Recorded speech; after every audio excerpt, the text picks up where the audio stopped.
Auzubillahi minash shaitan rajim, bismillahir rahmanir rahim. Our esteemed guests, Sheikh Bana, the Convention Committee, the IMA President, Dr. Irshad Musa, the National Executive Committee, the Durban Branch Chair, Yasira Suleman, our elders, speakers,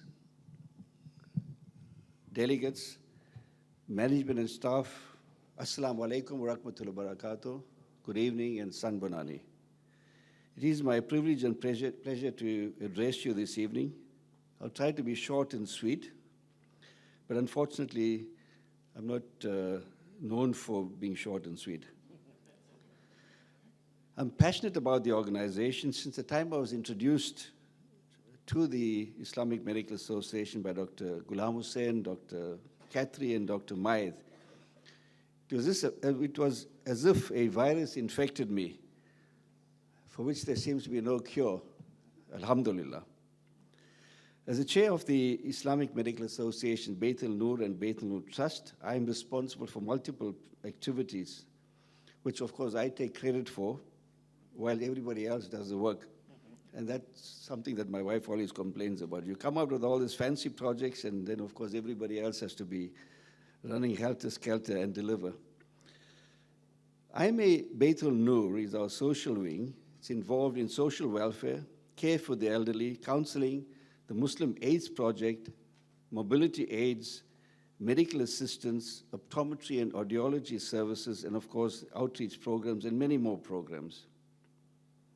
One of our major projects, initiated and developed by the Islamic Medical Association, Beit al-Noor Trust, is the Ahmad Al-Qadi Private Hospital, which was a dream of the founding fathers. How I got sucked into realizing that dream, I don't know. The IMA Beit al-Noor Trust has a substantial equity in the Ahmad Al-Qadi Hospital, which effectively, in the medium to long term, will ensure the sustainability of the organization and all its activities. And I think that's important. I think most NGOs have this habit of going cap in hand to basically sponsors and that type of thing. And of course, you really don't want to do that indefinitely. Although we don't mind Standard Bank and Al Barakah Bank and what have you, Don't take it away from us, South African Muslim Charitable Trust. We still come cap in hand with you guys. Ahmad Al-Qadi has changed the face of private hospitals. And we've got the team here that is making the difference. In that patient demand, and I think that we've changed everything. We basically, the patient demand to be admitted to this so-called five-star facility, hospital, hotel, as they call it. In fact, the other day I had someone insisting on being at Ahmad Al-Qadi. I said, try some other hospital because we're full.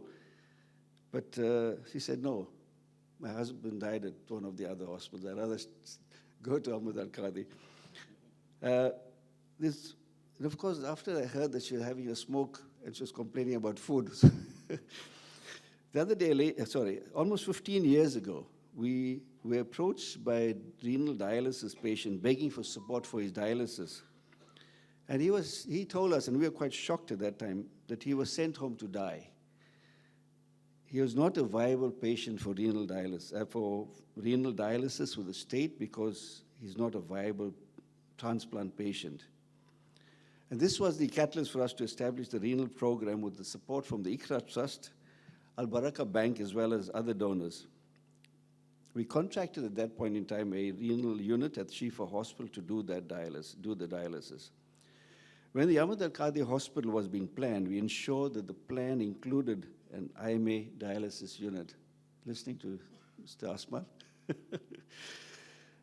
Alhamdulillah, the unit was funded by the Akbar and Hamida Charitable Trust, the Akbar and Hamida Musa Charitable Trust, and is known as the Fatima and Dawood Hassan Musa IMA Renal Unit.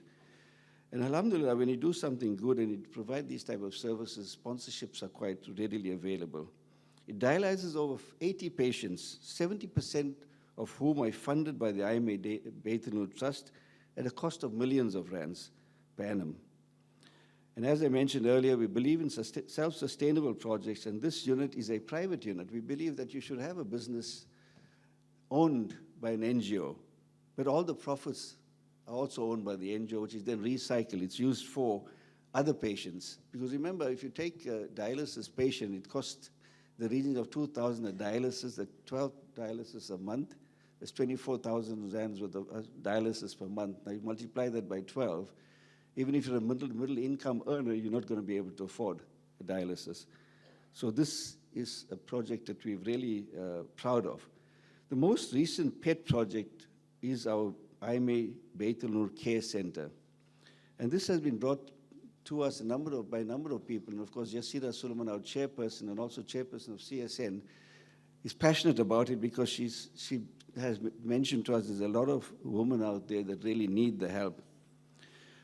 The project was conceptualized about a decade ago when we realized that there was a need for this female care center, considering the fact that there are many Muslim women in non-Muslim facilities. Now remember, we have to consider the food as well as the salah and that type of thing. In fact, a grand auntie of mine was passed away in one of these facilities. We also fund patients in one of the other facilities. There is a facility in Asheville that we fund patients there, Muslim patients. This care center has taken over 5 years from concept to completion.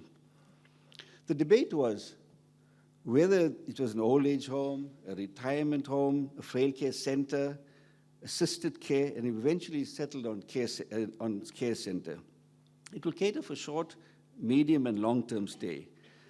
Ultimately, any elderly Muslim woman that needs assistance and the family cannot take care of the individual, an assessment will be done. We'll have social workers, as we do at the moment with the renal dialysis unit. The assessment will be done by a social worker, and the woman will be admitted or maybe not, depending on the type of condition and the severity of the condition. Remember, this is not going to be an old age home. We obviously don't want to be a dumping ground for families that want to leave the elderly. It is a 4-room hospital type of environment with 2 rooms with normal beds and 2 rooms with hospital beds. It will cater for both mobile and disabled patients. We have acquired state-of-the-art equipment to care for any eventuality. Dr. Mohammed Khan mentioned the other day, it's like a 5-star facility, and we believe in it. It's important. It's not something that you just cater for the so-called poor, and it must be a poor quality. We believe that service and care must be equal to all our residents there. This facility will care for 16 residents. Short-term stay will entail residents that may be left by families. So it means if families are going on holiday and want their family members to be housed temporarily, especially if they need a lot of care, then they will be allowed to provide, we'll provide the care and they will be able to become resident for that period.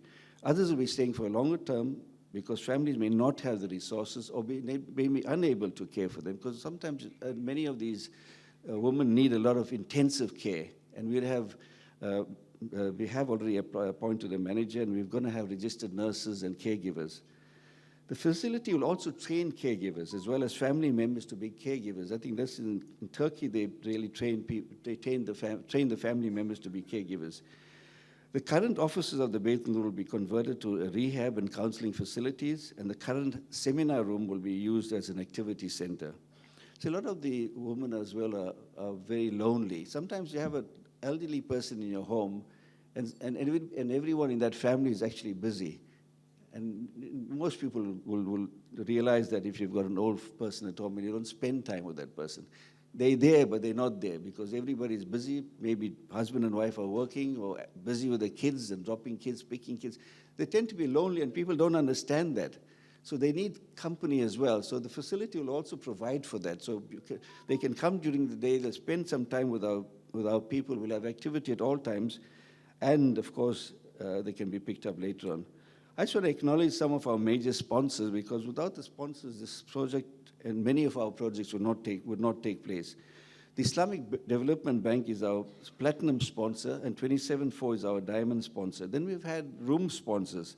We have Dr. A.E. Suleman, who sponsored a room, Dr. Adam Mohammed, and the South African Muslim Charitable Trust. So if any of you want to sponsor the last room, you can stand in the queue so we get you to sponsor it. And of course, the Caring Sisters Network, and our chairperson is the chairperson of the Caring Sisters Network. So she's taking care of the leisure area, means the dining room and the lounge area, as well as she sponsored a number of boreholes for our organization. Jazakallah, assalamu alaikum wa rahmatullahi wa barakatuh.